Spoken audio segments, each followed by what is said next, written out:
Welcome to Chitra's cooking fish. இன்றைக்கி வீடியோவில் ரொம்ப சத்தான சுவையான நம்ம பாரம்பரிய உணவான கேழ்வரகு மாவில் செட் தோசை எப்படி செய்கிறதுன்னு பார்க்க போகிறோம். இந்த தோசை பார்த்திங்கன்னா நல்ல சாஃப்டாக ரொம்ப டேஸ்ட்டாக இருக்குங்க. இந்த வீடியோவை பார்க்குறதுக்கு முன்னாடி நம்ம சேனலை சப்ஸ்கிரைப் பண்ணாமல் பார்த்துட்டு இருந்தீங்கன்னா சப்ஸ்கிரைப் பண்ணிவிட்டு வீடியோவை சேவ் பண்ணி வச்சுக்கோங்க. இப்போ வாங்க இந்த ரெசிபி எப்படி பண்ணுறதுன்னு பார்க்கலாம். இப்போ ஃபஸ்ட்டு 200 கிராம் மெஷரிங் கப்பில் நான் அரை கப் அளவுக்கு உளுந்து எடுத்திருக்கேன். வெள்ளை உளுந்து எடுத்திருக்கேன். அரை கப் உளுந்து சேர்த்துட்டு அரை டீஸ்பூன் அளவுக்கு வெந்தயம் சேர்த்துக்கலாம். நீங்கள் கப் இல்லைன்னா ஒரு டம்ளர் மெஷர்மெண்ட்டுக்கு எடுத்துக்கலாம். ஒரு தடவை வாஷ் பண்ணிவிட்டு ஒரு 2 மணி நேரம் ஊற வச்சு எடுத்துக்கலாங்க. ஊறின இந்த உளுத்தம்பருப்பை நம்ம மிக்ஸி ஜாரில் சேர்த்துக்கலாம்.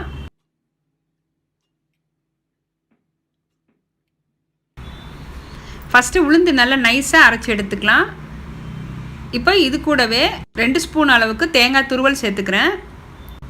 அரை கப் அளவுக்கு சாதம் சேர்த்துக்கலாம். தேங்காய் துருவலும் சாதமும் பார்த்திங்கன்னா நமக்கு தோசை நல்லா சாஃப்டாக வர்றதுக்கு ரொம்ப ஹெல்ப் பண்ணும். தண்ணி விட்டு நல்லா நைஸாக அரைச்சி எடுத்துக்கலாங்க. இந்த பதத்தில் அரைச்சி எடுத்துருக்கேன். அரைச்சதை இப்போ ஒரு பாத்திரத்தில் சேர்த்துக்கலாம்.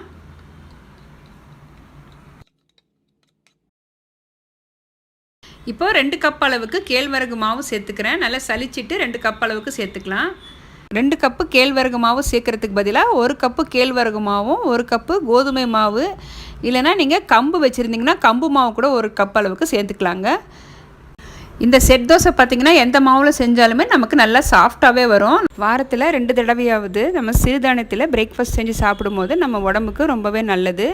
இதில் கால்சியம் சத்து, அயன் சத்து இருக்குது. டயபெட்டிஸ் இருக்கிறவங்க கண்டிப்பாக எடுத்துக்கணும். இப்போ இந்த மாவில் 1 கப் அளவுக்கு தண்ணி சேர்த்துருக்கேன். எந்த அளவுக்கு தோசைக்கு தண்ணி தேவையோ நீங்கள் பார்த்து அட்ஜஸ்ட் பண்ணிக்கோங்க. இப்போது க்ளோஸ் பண்ணி வைக்கலாம். நான் நைட்டு அரைச்சி வச்சுருந்தேன். இப்போ காலையில் பார்க்கலாம். இப்போ அடுத்த நாள் காலையில் பார்த்தீங்கன்னா மாவு நல்லா பொங்கி வந்திருக்கு. தண்ணி எதுவும் நான் எக்ஸ்ட்ரா சேர்க்கலைங்க. தேவையான அளவுக்கு உப்பு மட்டும் நான் சேர்த்துட்டு நல்லா கலந்துக்கிறேன். தோசை சாஃப்டாக வரத்துக்காக ஒரு சிலர் பார்த்திங்கன்னா சோடா சேர்ப்பாங்க. நான் சோடா எதுவுமே சேர்க்க போகிறது இல்லைங்க.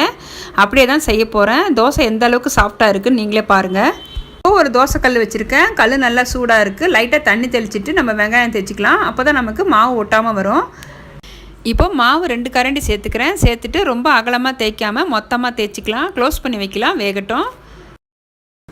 இப்போ தோசை பாருங்கள் நல்லா வெந்திருக்கு. ஓட்டையே எந்த அளவுக்கு சாஃப்டாக வந்திருக்கு பாருங்கள். இப்போ பிளேட்டுக்கு மாற்றிக்கிறேன். நீங்கள் விருப்பப்பட்டீங்கன்னா தோசை நல்லா மெலிசாவே தேய்ச்சிட்டு நல்லா ரோஸ்ட்டாகவே மொறுமொறுன்னு செஞ்சு எடுத்துக்கலாங்க. அதுவுமே பார்த்திங்கன்னா ரொம்ப சூப்பராக இருக்கும். இந்த தோசைக்கு பார்த்திங்கன்னா எல்லா விதமான சட்னியும் குருமாவும் செட் ஆகுங்க. அதுக்கு மேலே நம்ம தேங்காய் பால் வச்சு சாப்பிடும்போது டேஸ்ட் ரொம்ப அட்டகாசமாக இருக்கும். ட்ரை பண்ணி பாருங்கள். அவ்வளோதாங்க, ராகி மாவில் செட் தோசை பார்த்திங்கன்னா இப்போ சூப்பராக ரெடி பண்ணியாச்சு. இந்த சத்தான சுவையான கேழ்வரகு மாவில் செட் தோசை நீங்களும் ட்ரை பண்ணி பாருங்கள். இதே மெஷர்மெண்ட்டில் ட்ரை பண்ணி பாருங்கள். நம்ம சேனலில் ஏற்கனவே நிறைய ஹெல்த்தி ரெசிபிஸ் நான் போஸ்ட் பண்ணியிருக்கேன். டைம் கிடைக்கும் போது அந்த ரெசிபியும் பாருங்கள். இந்த வீடியோ உங்களுக்கு பிடிச்சிருந்ததுன்னா வீடியோவுக்கு லைக் பண்ணுங்கள்.